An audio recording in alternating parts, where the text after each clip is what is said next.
Okay, today we will talk about the circulation of the atmosphere. And as per usual, we'll start with our Earth, and I will draw a perfect circle today, and I will draw a smaller circle over here that represents our Sun. So we have solar energy coming in, and let's have consider a Gedankenexperiment, a thought experiment, where we have no rotation.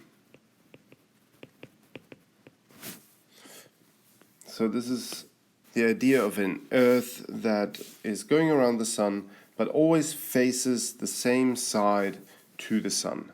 And as a result, you will have half of this planet experiencing sunlight and getting warmed, and then you have another half that stays cool the entire time because it doesn't get any direct sunlight. Now, what would happen in this scenario?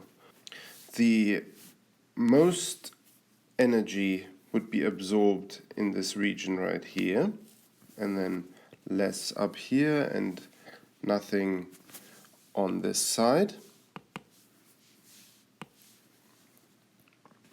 And so wherever you have a lot of surface heating, you will heat the atmosphere, and the warm air is lighter, so it will rise up.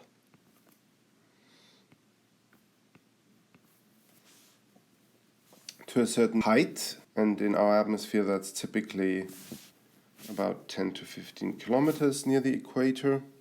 So this is our equator here. And then it hits the tropopause and will get deflected to the sides. And then it would travel, and at some point where it's very cool, it would come back down. As a result, you get a pressure difference that would close the circulation close to the Earth's surface.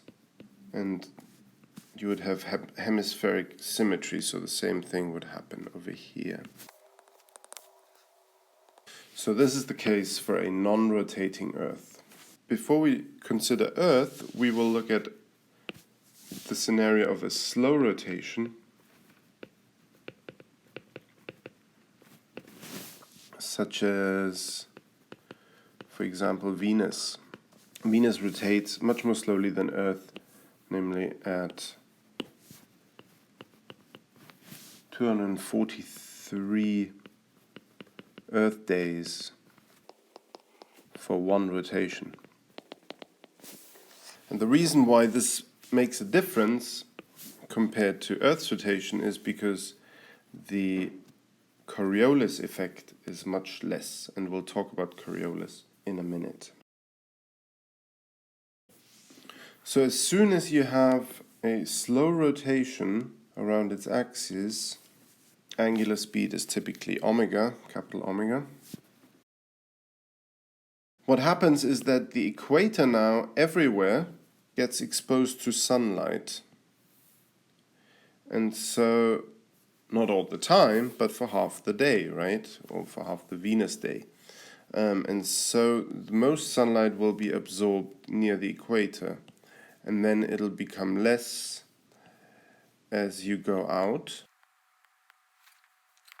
And further up, it's gonna get cooler and cooler. And so now we have warm here, cold at the poles. And the result of that is that now you have rising air, warm air near the equator, and then it'll drop at the pole. And so you get a cell that's only one hemisphere. And this happens for all longitudes.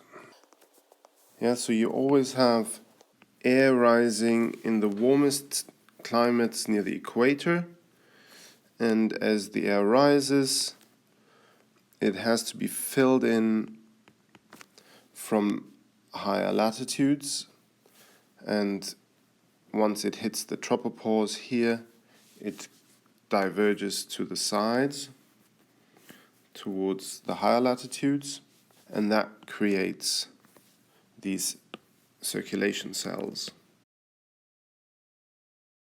Now it's a little tricky to visualize, right? But this happens, as I was saying, for all longitudes.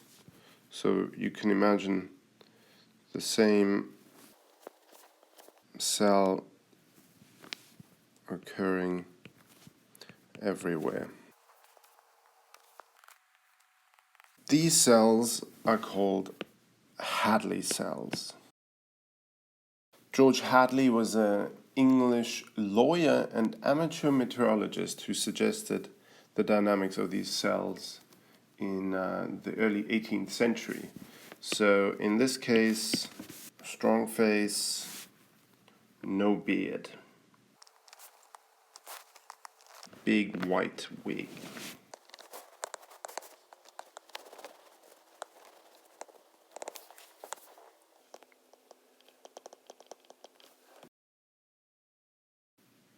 Now we'll look at a planet that's rotating quickly and what the general circulation looks like for a planet like that.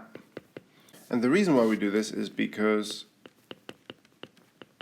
Earth is such a planet that rotates pretty quickly. It takes Earth exactly 1 day to spin around its axis by definition.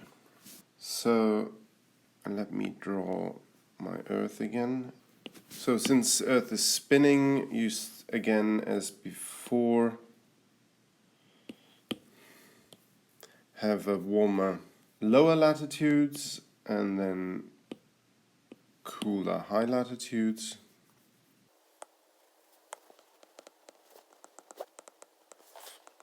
And now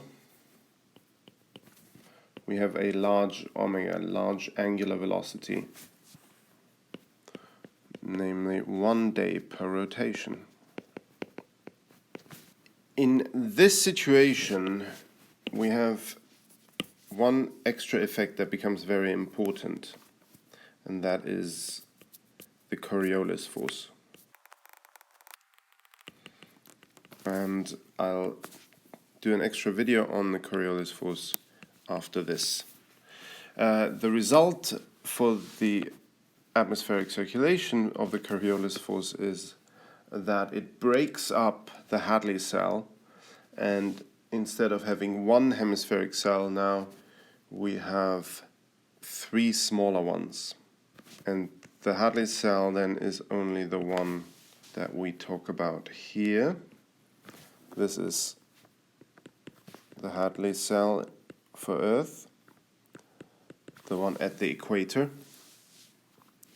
And so at the mid-latitudes you get another cell that actually rotates in the other direction. So flow away from the equator near the surface and towards the equator at height, and these are called the Ferrel cells. And then you have a third cell that's the same orientation as the Hadley cell. And that third cell is known as the polar cell. One of the most important results of the Coriolis force is that broken up cells at the intersections here have jets. And the Coriolis force introduces motion that's not just meridionally, so not just from equator to pole, but also in the longitudinal direction.